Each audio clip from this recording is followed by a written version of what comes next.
Twisted and charred battle vehicles laden with armor are a close reminder of a massive Eastern Bloc military occupation that attempted to overtake Afghanistan in the 1970s and 1980s.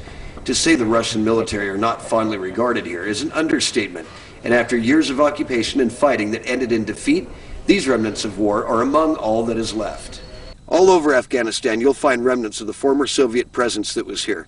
But even more recently, the buildings here that are now ruins and the tanks were being used by the Taliban. If it had a voice, there is no doubt that each machine here could tell a story. Many, if not all of the tanks and some of the armored personnel carriers show signs of combat damage. Most have at least been partially stripped, and the tracks are missing from every single military vehicle here. The Soviets left in a hurry when they finally did, their ranks in disarray, flanked by desertion and disease, and pursued by angry Afghans who know how to fight if they know anything at all. The Soviets are just one empire over the last several hundred years that has attempted to invade and occupy this ancient place.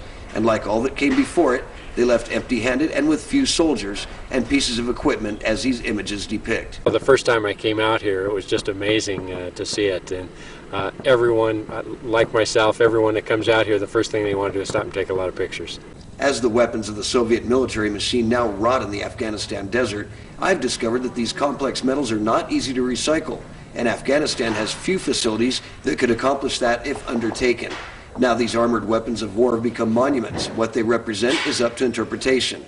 When the Russians finally left, many of these machines were made ready for combat again by an even more unpopular regime in recent history, one that has dealt the strongest blow to Americans on their own soil.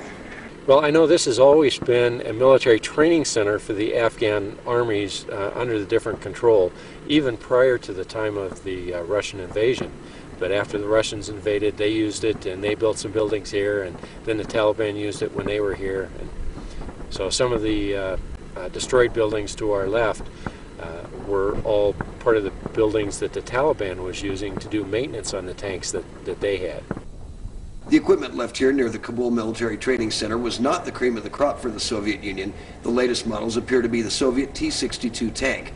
Humble power plants power these beasts of war, and the weight of them is immense. Maybe someday people here will find a way to melt them down and regain some value.